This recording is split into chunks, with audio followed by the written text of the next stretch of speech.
ខ្ញុំបាត់សូមថ្លែងអំណរគុណសម្ដេចប្រធានជាថ្មីម្ដងទៀតដែលសម្ដេចប្រធានអនុញ្ញាតឲ្យខ្ញុំបានពេលវេលាទិញទួយដើម្បីឆ្លើយតបនឹងស្អីដែលអាយដាមញ៉ាំពញ្ញរិទ្ធនិងអាយដាមទីវណ្ណរាបានលើកមកបន្តិចខ្ញុំបាត់ចង់ស្នើឲ្យអាយដាមញ៉ាំពញ្ញរិទ្ធថ្ងៃក្រោយមុននឹងប្រើពាក្យសម្ដីនៅក្នុងរដ្ឋាភិបាលក្តីនៅក្នុងគណៈកម្មការអចិន្ត្រៃយ៍ថ្ងៃមុនបានយឺនដល់រហ័សណាមកខំ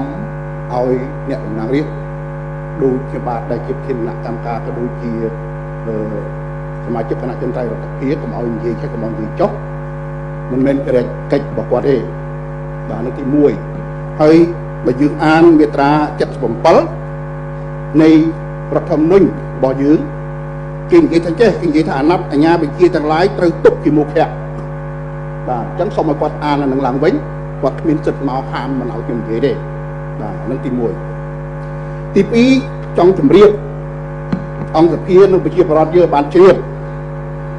អាយដាមញ៉ែមពញ្ញរិទ្ធគាត់ធ្វើជាប្រធានគណៈកម្មការដែលពាក់ព័ន្ធនឹងក្រសួងវប្បធម៌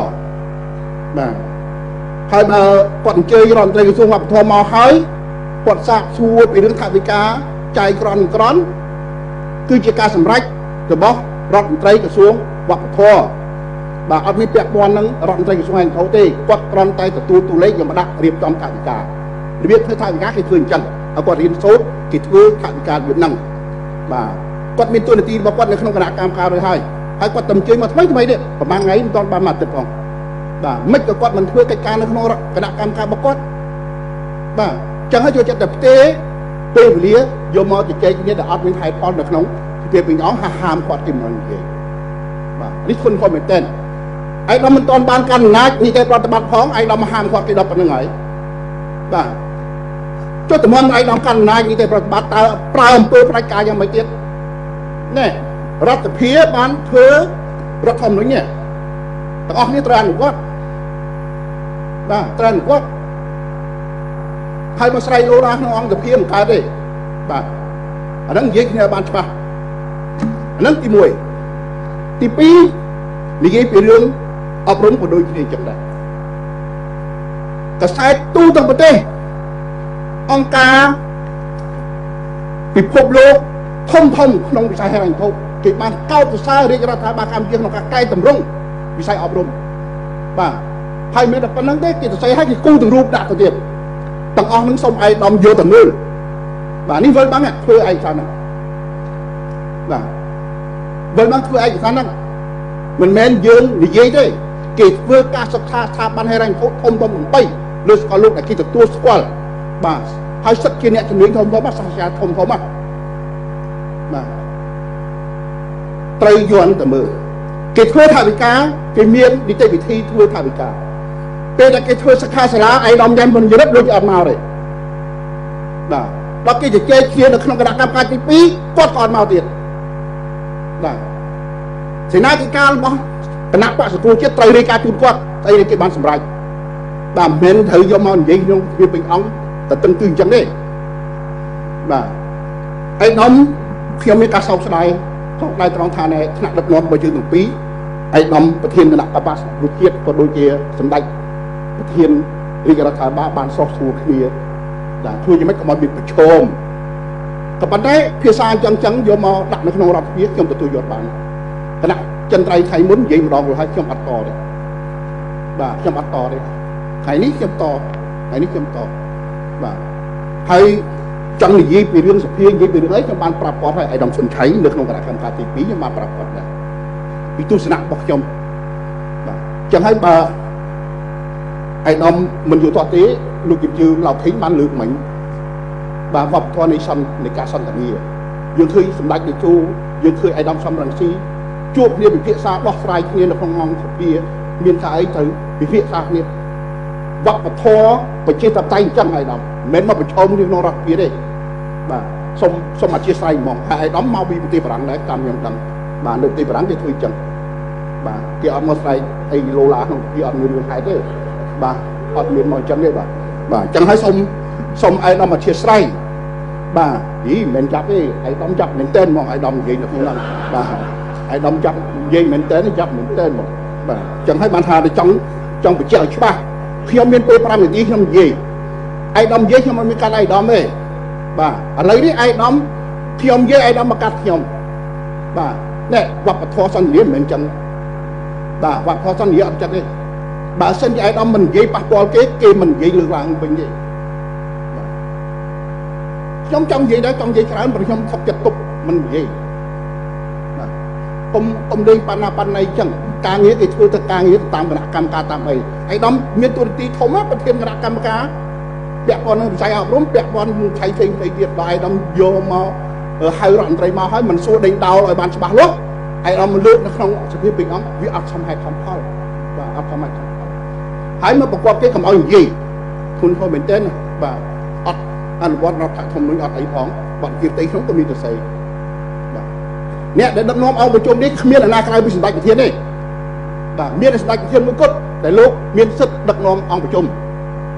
ហើយឯកឧត្តមកុំប្រើសិទ្ធិរបស់ឯកឧត្តមទៅគ្របបង្កត់ទៅលើសិទ្ធិបាត់ជាផ្ទៃក្នុងនឹងរដ្ឋធម្មនុញ្ញរបស់សម្ដេចប្រធានរដ្ឋាភិបាល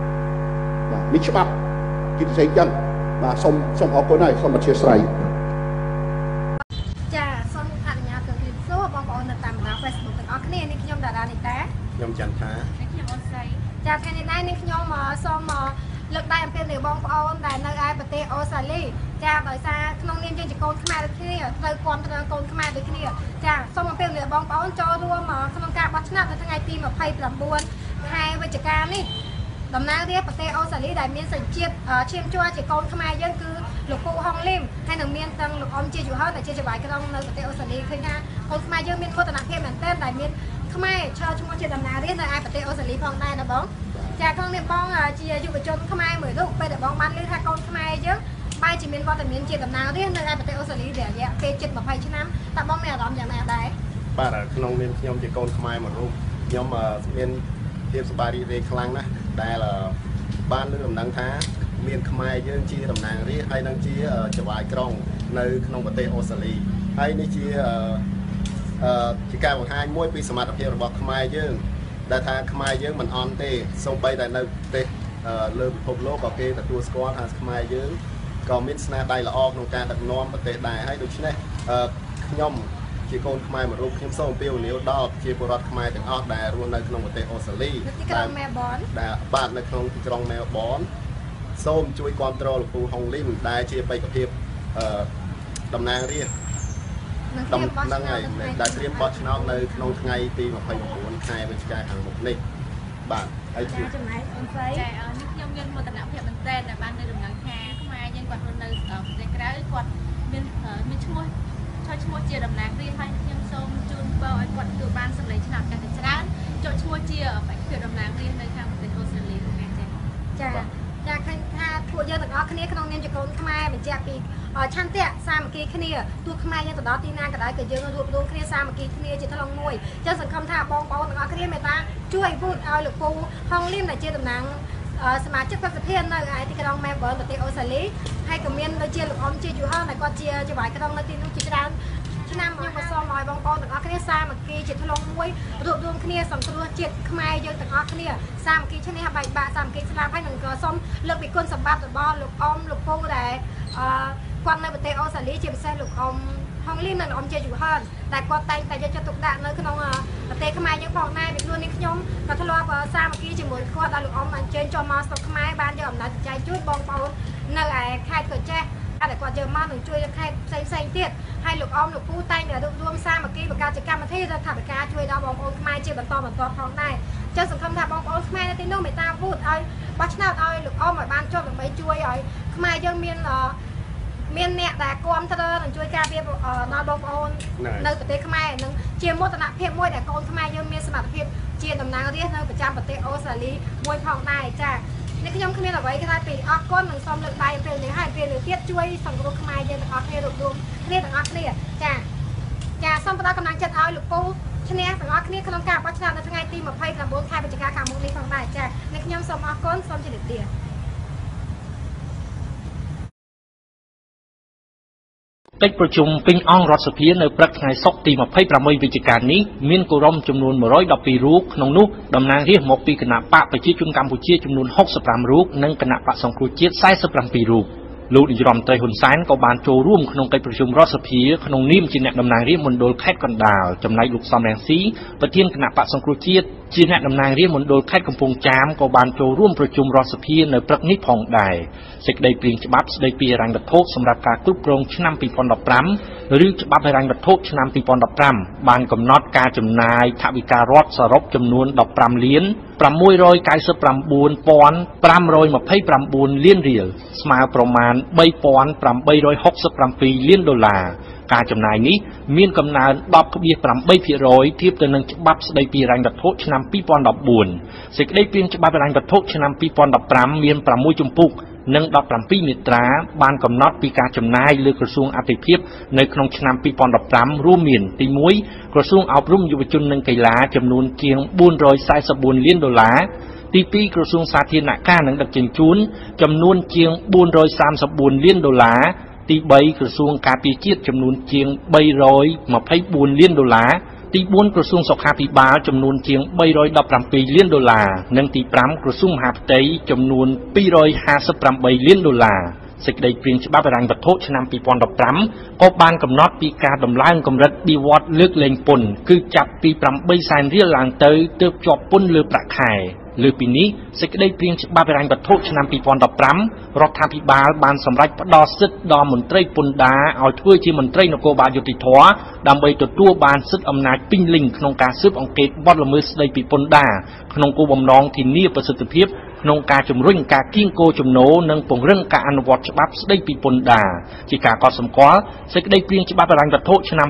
2015មិនត្រូវបានអ្នកតំណាងរាស្ត្រគណៈបក្សសង្គ្រោះជាតិដែលចូលរួមកិច្ចប្រជុំនៅព្រឹកនេះលើកដៃគាំទ្រនោះទេគណៈបក្សសង្គ្រោះជាតិយល់ថាសេចក្តីព្រាងច្បាប់នោះមិនទាន់ពេញលេញរីឯការកំណត់ពីការគៀងគរចំណូលចូលថវិកាជាតិនៅខ្វះចន្លោះហើយរដ្ឋសភាមានពេលខ្លីដើម្បីពិនិត្យជាដើមប៉ុន្តែអ្នកតំណាងរាស្ត្រគណៈបក្សសង្គ្រោះជាតិជាច្រើនរូបបានឡើងធ្វើបទអន្តរាគមន៍និងសួរដេញដោលលើរដ្ឋមន្ត្រីក្រសួងសេដ្ឋកិច្ចហិរញ្ញវត្ថុលោកអូនពាន់មនីរតន៍ជុំវិញសេចក្តីព្រាងច្បាប់ហិរញ្ញវត្ថុឆ្នាំ2015ជារៀងរាល់ឆ្នាំគណៈបកប្រឆាំងតែងតែមិនលើកដៃគាំទ្រនិងអនុម័តទៅលើសេចក្តីព្រាងច្បាប់ហិរញ្ញវត្ថុប៉ុន្តែគណៈបកប្រជាជនកម្ពុជាដែលកំពុងដឹកនាំរដ្ឋាភិបាលរដ្ឋសភានិងព្រឹទ្ធសភាមានសម្លេងគ្រប់គ្រាន់ដើម្បីអនុម័តសេចក្តីព្រាងច្បាប់នោះព្រោះត្រូវការសម្លេងភាគច្រើនដាច់ខាតឬសម្លេង 50%+1 នៃសមាជិករដ្ឋសភានិងព្រឹទ្ធសភាទាំងមូលប៉ុណ្ណោះចាស់វាហ្នឹងអញ្ចឹងហ៎ឲ្យច្បាស់ហ្នឹងតែតំណាងរាស្ត្រទេថាឯងគឺឲ្យ